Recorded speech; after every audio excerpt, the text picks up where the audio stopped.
Hello, we're happy to be here once again in this momentous time of all of our lives. Since we saw you last, spring has burst out where I am.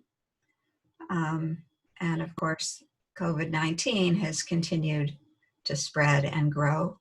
Our country has almost 1.7 million people now infected, almost 100,000 dead. Clearly a momentous time in history that will be long remembered. We hope all of you are doing well. We think of you often. We are recording this on Wednesday, May the 27th, because I don't know when you'll get to see it, but it might be helpful for you to know when we are recording it. I'm Miss Shepherd, and I'm here with Mr. Cresswell and Ms. Ross, and I'll let them say hello to you again. Mr. Cresswell, you want to go ahead? Yeah. Very glad to be with you. Very glad to be to have a chance to share these important teachings that can help get us through difficult periods. Ms. Ross? Yeah. Hi, everybody. Just same thing, just really grateful, even though we're kind of talking to a screen here, just so you know that, we're thinking of you, we're holding you in our thoughts, in our heart, hoping that you're well, and looking forward to the time when we can connect in a real way. But meanwhile, this is how all of us in the world are connecting now, and just know that we're thinking of you. So we're just grateful to be able to connect in this way. So. Okay, so we will run today like we've done the prior sessions. So we'll begin with lighting the shrine, lighting the candles and the incense on the shrine. I'll bow 3 times. We'll come back and I will put the chant that we've been doing on the screen. It's the same chant, so that you hopefully might get used to it.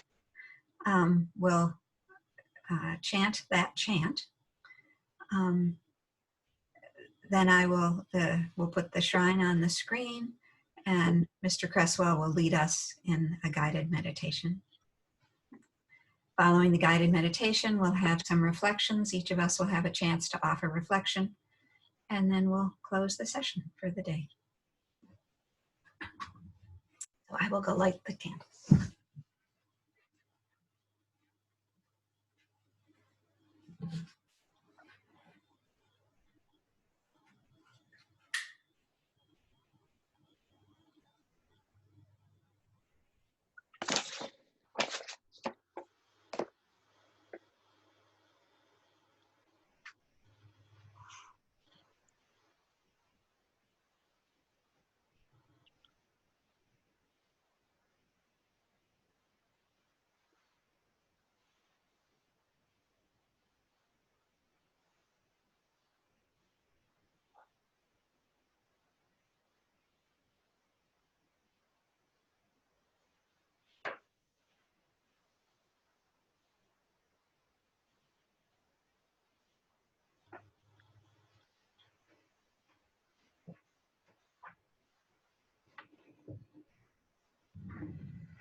Now let us chant the reflections on universal well-being.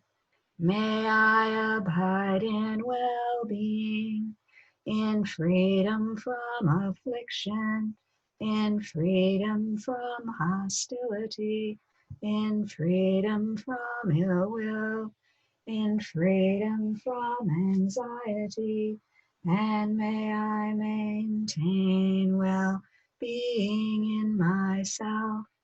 May everyone abide in well-being, in freedom from hostility, in freedom from ill will, in freedom from anxiety, and may they maintain well-being in themselves.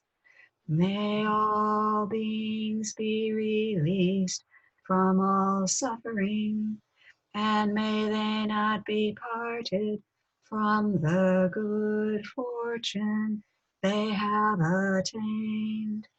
When they act upon intention, all beings are the owners of their action and inherit its results. Their future is born from such action, companion to such action, and its results will be their home. All actions with intention, be they skillful or harmful, of such acts they will be the heir.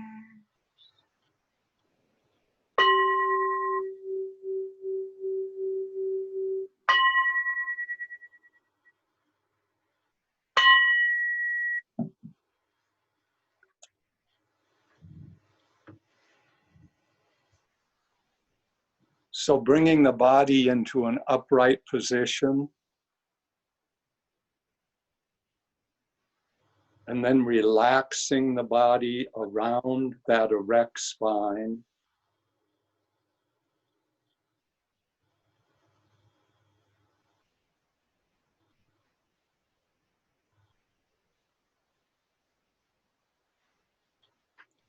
Feeling within that relaxed body, the breath coming in and the breath going out.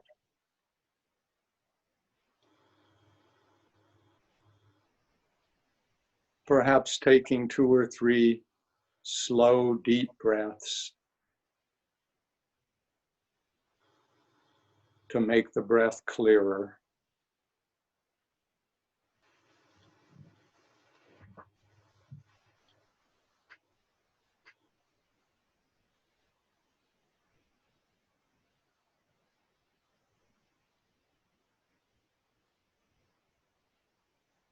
A time for letting go.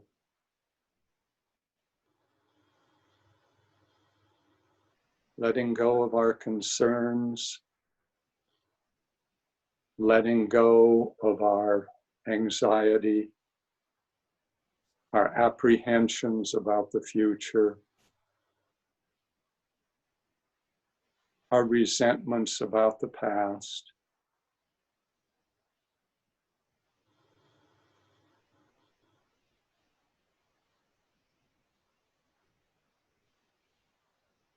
And simply relaxing into this breathing body.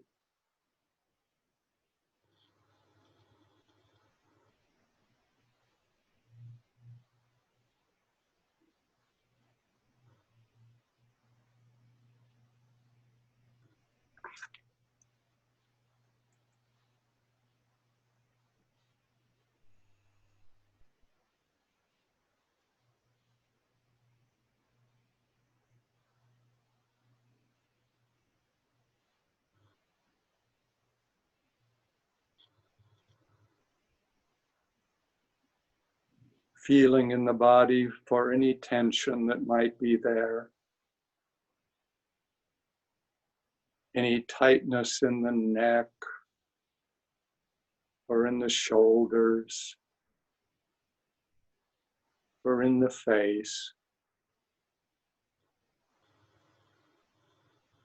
And simply allowing that area of the body to surrender to gravity and melt down.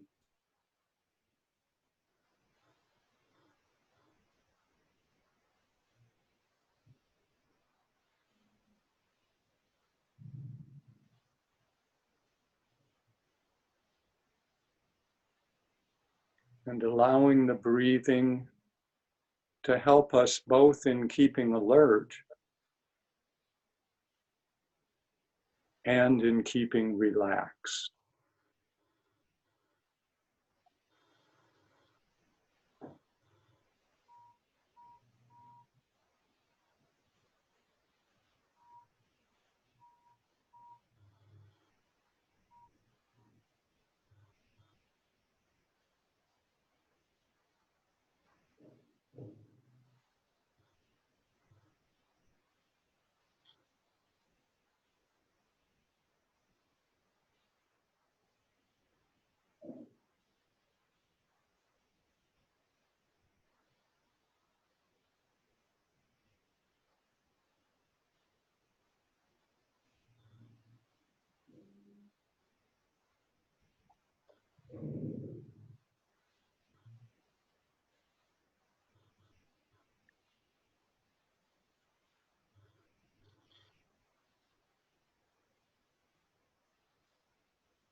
Noticing the general tone in the body.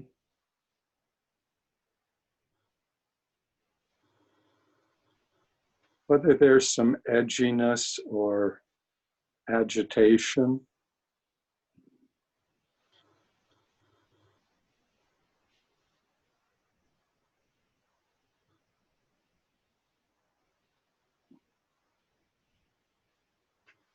Relaxing around or relaxing into that agitation.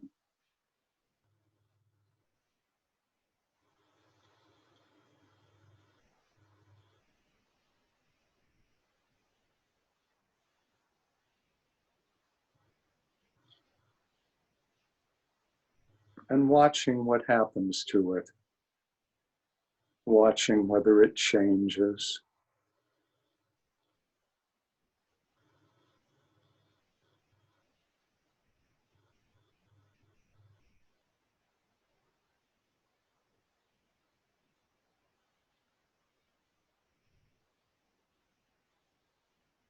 Not thinking about it so much as directly feeling it.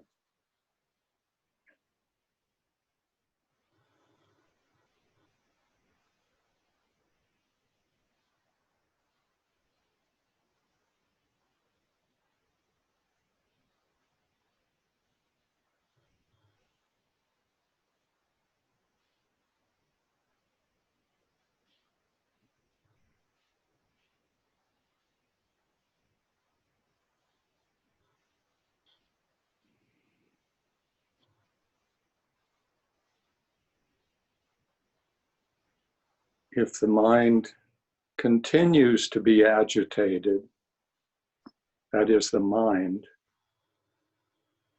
it may be useful to use a gentle noting of in with the in breath and out with the out breath.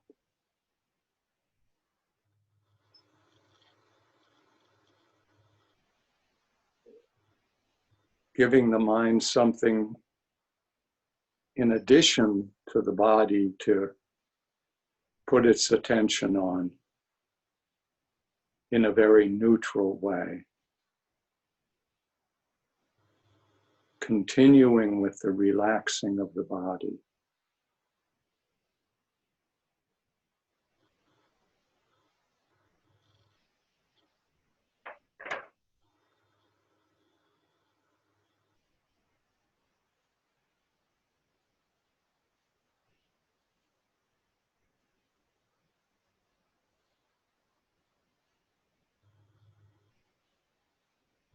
Recognizing that in the long run, the way to weaken the habit of agitation in the mind is to relax into the agitation in the body.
feeling how the body is right in this moment, and then right in this moment.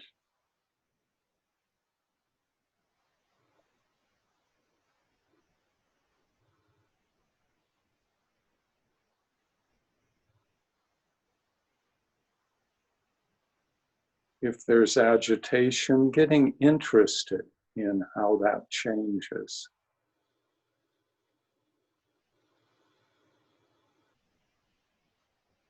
If there is calm and relaxation, learning to appreciate that moment by moment, that gentle joy.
So opening the eyes and bringing the intention into the present moment, keeping some mindfulness in the body and the intention toward relaxation. So last time we talked about right intention. Now looking specifically at intention toward non-harming, the application of this intention to daily life comes primarily from right speech and right action. Remembering that these are not commandments from God, but rather trainings to enhance our practice, our lives, and to benefit others. And for this time, we're going to focus on specifically right speech. And there are 4 parts of right speech, each one based on the intention behind our speech, either conscious intention or just through carelessness. The first part of right speech is not speaking with the intention to deceive other people. And this is not just a matter of not lying, but also if we know that someone might be deceived by what we say, and we're not careful to clarify that so they will understand.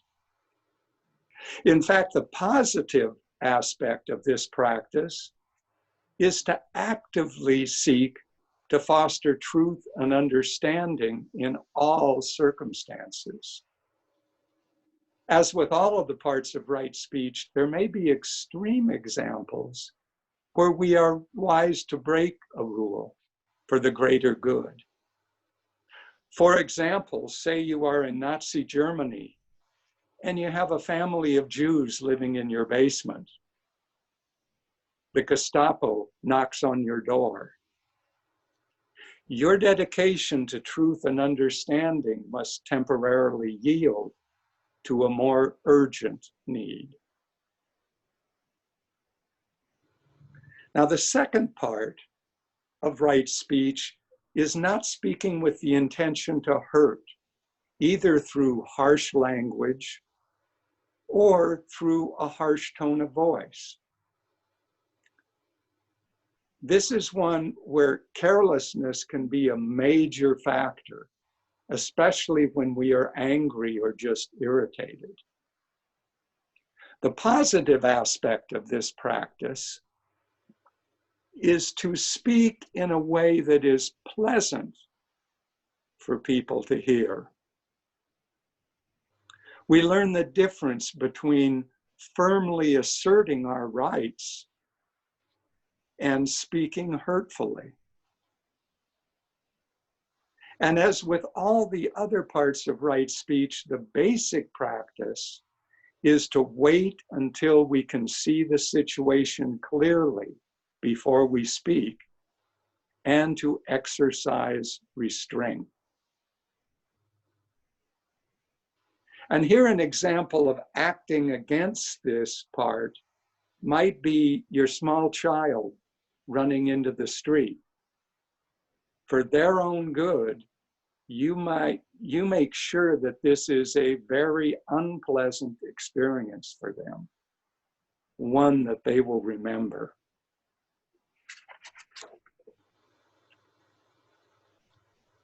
The third part of right speech is not speaking so as to be divisive, so as to turn one person against another. And this can be very subtle. Speaking against someone else in order to feel closer to your companions can be very seductive. We may turn a blind eye toward what we're doing. And especially if others are bad-mouthing this someone else, and we don't want to feel left out. We may even fear losing our status within the group if we don't go along. Now, a counterexample in this case might be if we see that our friend is taking up with someone who we know to be trouble, and out of compassion for our friend, we warn them about that person. Once again, we have to be very careful that we are acting out of compassion for our friend and not out of a desire to impress him or her. And also to recognize that we do pay a price inside for speaking divisively. And is it worth it in this case? Finally, the fourth one is not to speak without any real purpose at all, other than perhaps ending our discomfort with the silence. And we can actually see that our discomfort with the silence is an opportunity, a chance to be mindful and investigate this discomfort, and possibly leading to valuable insights about ourselves. And we also recognize that speaking without purpose can very well lead to carelessness, which can then very easily lead to our violating the other parts of right speech. Now, what may seem to be a counterexample here is using small talk with someone to help them be comfortable, or using small talk to break the ice with someone and then moving on to something more meaningful. And this isn't really an exception, though. We do have a purpose in both cases, and these purposes can keep us away from carelessness if we are careful. So I have, over the years, experienced many benefits from right speech. First, it keeps challenging and building my mindfulness muscle, because it's hard to be truly careful during conversations, especially when emotions come into play. So it's a great exercise for mindfulness. And then as I've gotten more consistent with right speech, I have less to feel guilty about, less to trouble my mind during my meditations. And finally, I have seen very positive outward results from using right speech. Maybe most dramatically in my relationships with my father and with an abusive boss that I worked under for many years. So I'm interested to hear from Ms. Ross and Ms. Shepherd on their reflections on this important teaching. Thank you, Mr. Cresswell. So those 4 components of right speech, mostly what Mr. Cresswell was talking about was how we speak to others. What I reflected on was also, and is a lot of times gets lost, is the need to practice right speech with ourselves. It's the internal speech that we have when we're talking to each other. We may do all those things that he was talking about when we talk to other people because we don't want to agitate somebody else, but how many times when we're talking to ourselves in our head or out loud, do we not use right speech? You know, we're hard on ourselves, or the most obvious thing for me is I don't even tell myself the truth a lot of times, right? If I'm really paying attention, I can make up a story of what I think I want to hear, but it's not really even the truth. And so I found that, like, practicing, especially now that we're in isolation, this is a really great time to practice mindfulness of my own speech with myself, because I start to see what the inclination of my mind is, and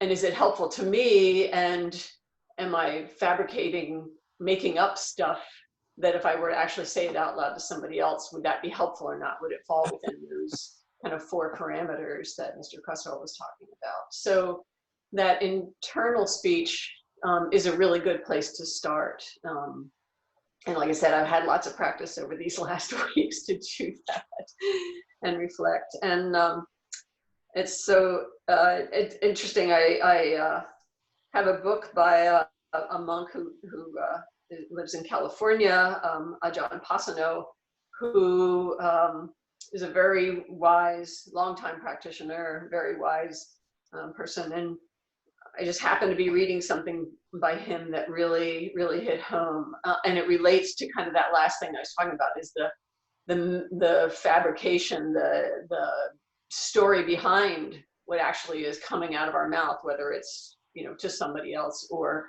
our own internal speech. So he says, with speech in particular, it comes back to the mind itself. The Pali Canon, which is the Buddhist teaching, contains the conditioning factors for speech. What fabricates speech is called initial and subsequent application of mind, or thinking and reflecting. So it's the initial movement of the mind and then the thoughts around that.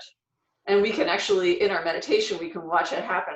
The initial thought will come up, and then it's the proliferation of thoughts that come after that. So after the mind has moved, that small movement, and it comes out in this speech, that proliferation, we can turn attention inward and look at the intention, where it comes from. There are 3 dynamics or causes that bring about this proliferation of thought in the mind. So one of the things that may cause us to want to speak in the first place is sensuality. You know, that we desire something, or that we feel something harmful and we don't want it. That relates to sensuality. The second cause is the sense of self, the sense of I, like I'm inferior to somebody, or I'm equal to somebody, or I'm superior. And the third cause, and we see this out in the world big time right now, the third cause is strong views and opinions. As soon as we notice the movement of the moment, we can ask ourselves, what am I holding on to and refusing to let go of? And so this is the idea of reflecting, and especially if we're practicing watching our internal speech, we can reflect on, you know, before it comes out of our mouth to somebody else, or before we allow it to ourselves to get caught in that train of thought. We can just, if we can just have that mindfulness, that pause, to say, where is this coming from? Is it because I want something or I don't want something? That's the sensuality. Is it because I'm protecting myself, like I'm feeling like I have to be protective or I want something? Or is it coming just from a really strongly held view, which for me, finding may or may not be true. So just having the curiosity to look, where are our intentions? And just think, if you watch the news right now, all the false speech that's going on right now, people not knowing whether something's true, saying it whether they know it's true or not, trying to be divisive. If all of us practice this, just think how more peaceful the world would be. So that's what I've been thinking about. Way too much information. Ms. Shepherd, what are you thinking about? Yeah, wow. Well, thank you both. This is a rich, lifelong topic. So right speech, one of the path factors of the Eightfold Path. Sometimes that word right gets people kind of caught up as well. Important to remember that the right here in this translation, it's sama in Pali. It's not right as opposed to wrong. It's not a judgment, a social judgment. It's other words that are sometimes used as translations are balanced or wholesome.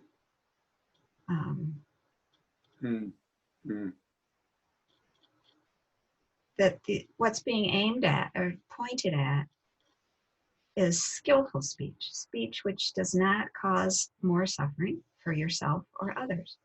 Speech which, as both Ms. Ross and Mr. Cresswell mentioned, speech that is out of compassion, out of clarity of compassion. That aspect of using our speech for our own long-term well-being and the long-term well-being of others is the primary intention behind paying attention to speech. Noticing how hard, we all know how incredibly painful speech can be.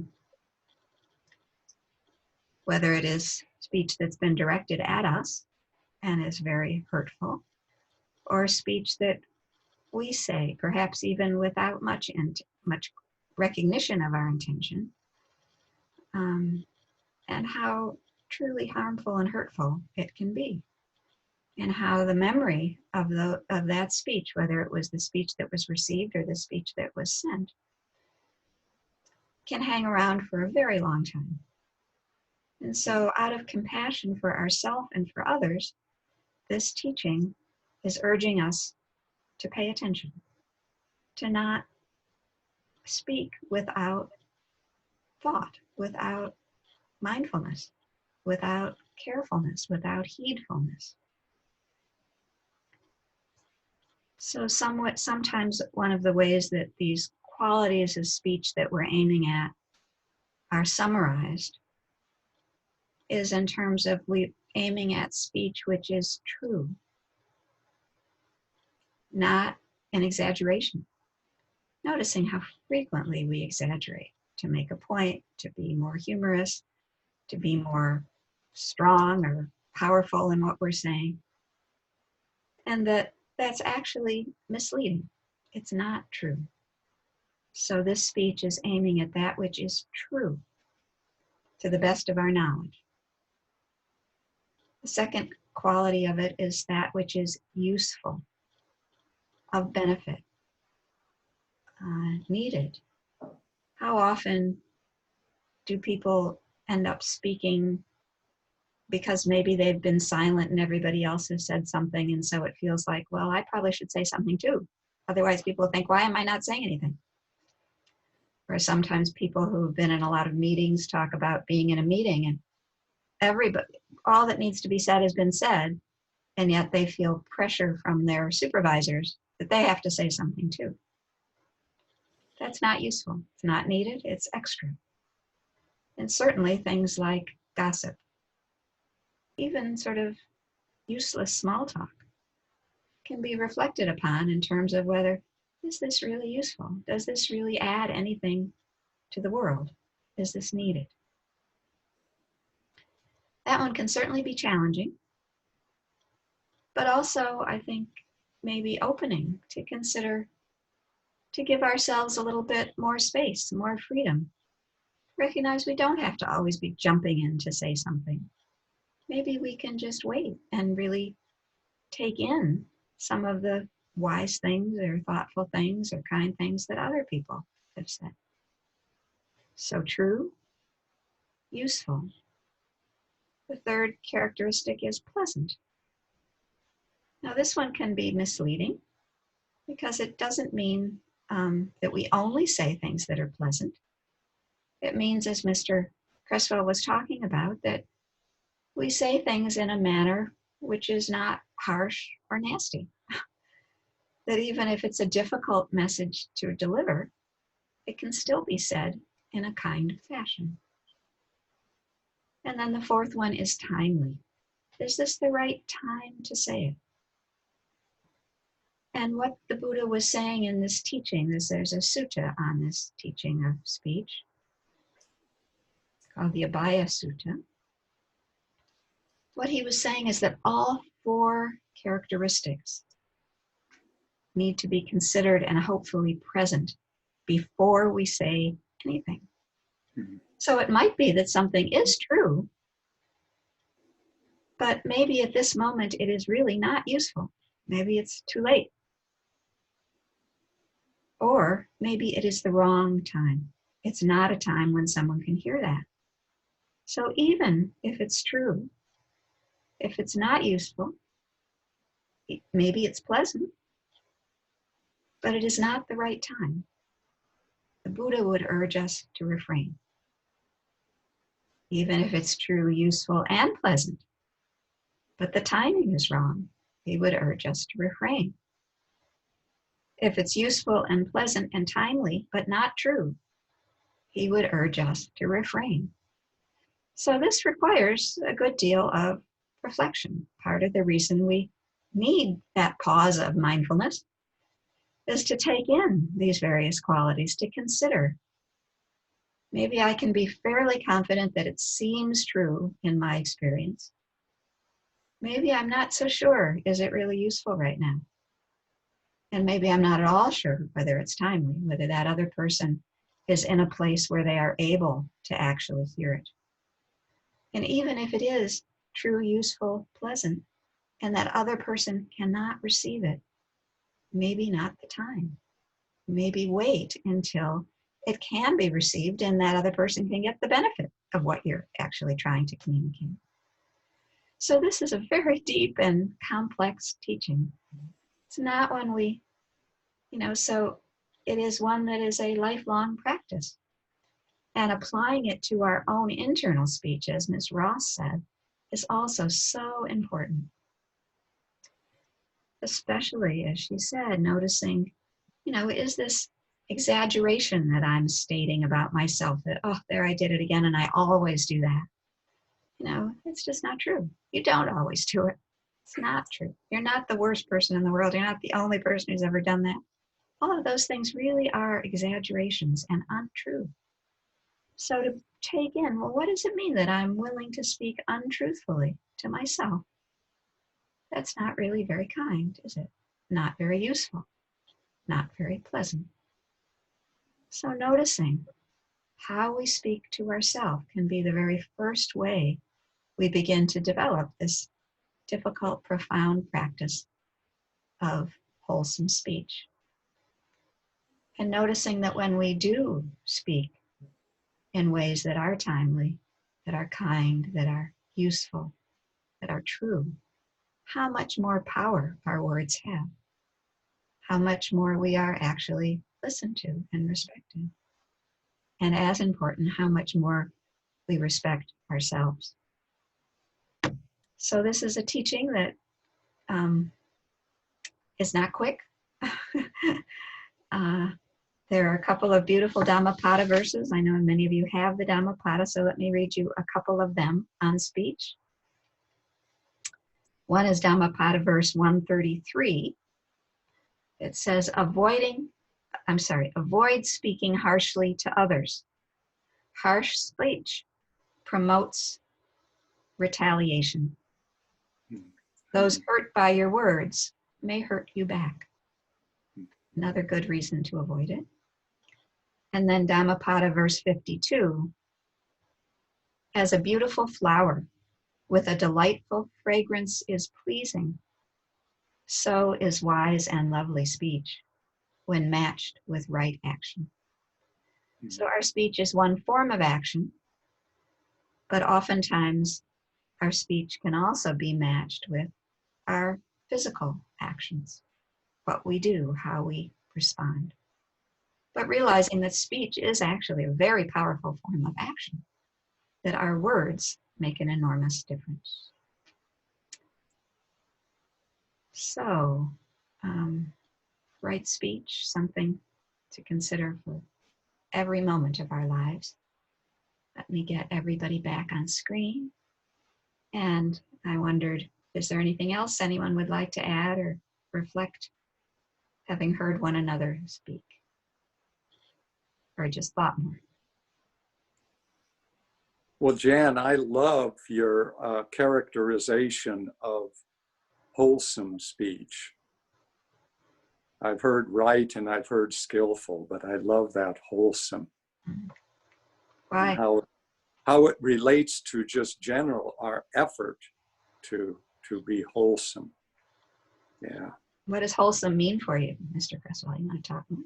What does that mean for you? It means that I'm paying attention to all of the potential repercussions of what I'm doing, and that I'm caring about other people as much as I'm caring about myself, both of them.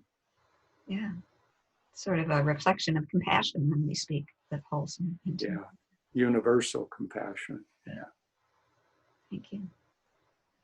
Ms. Ross, anything you want to add? You don't need to, but if you want to. No, and I think just in the same vein that you were speaking of, you know, to me that wholesome is just like, is this helpful?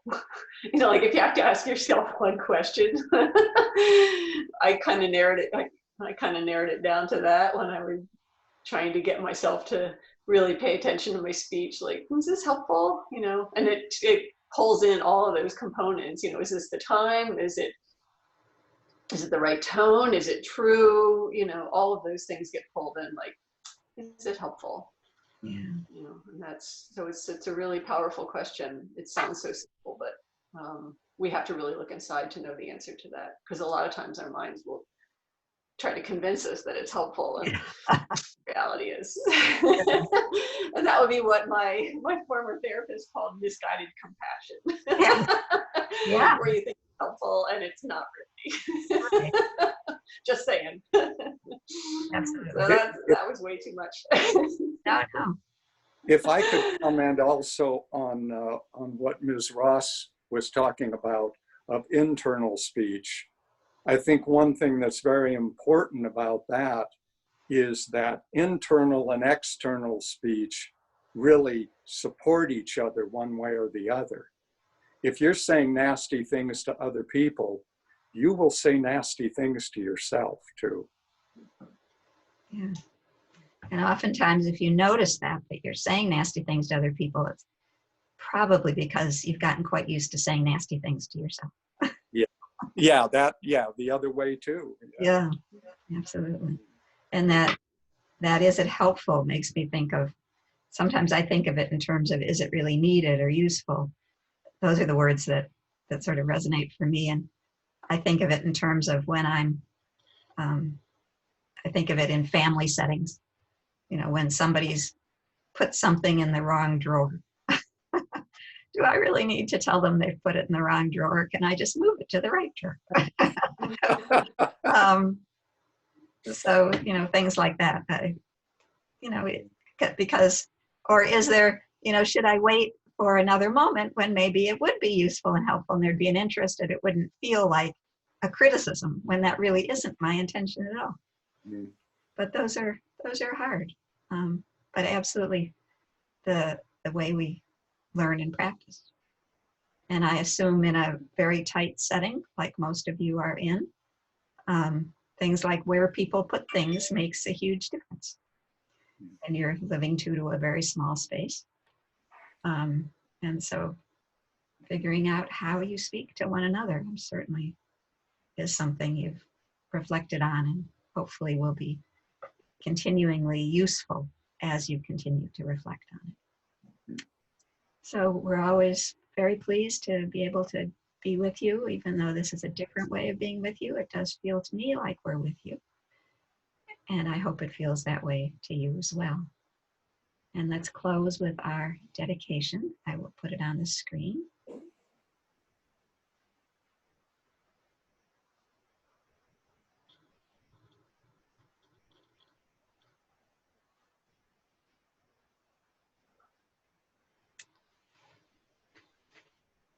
So may the merit of our practice together today and every day you practice, may it support and nourish all of us. May we feel inner wealth so that we can practice the joy of giving. May we always offer goodwill, knowing that we cannot control the course of life, suffering, or death. May we see our own limits with compassion, just as we offer compassion to others. May our practice train the heart in clarity, kindness, and wisdom. May all beings, not one left out, be well, be safe, and be free from suffering.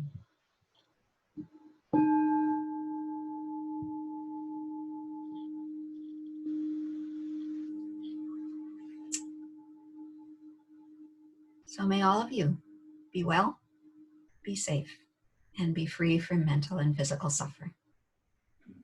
Take care of yourselves and of one another. Bye-bye. Take care.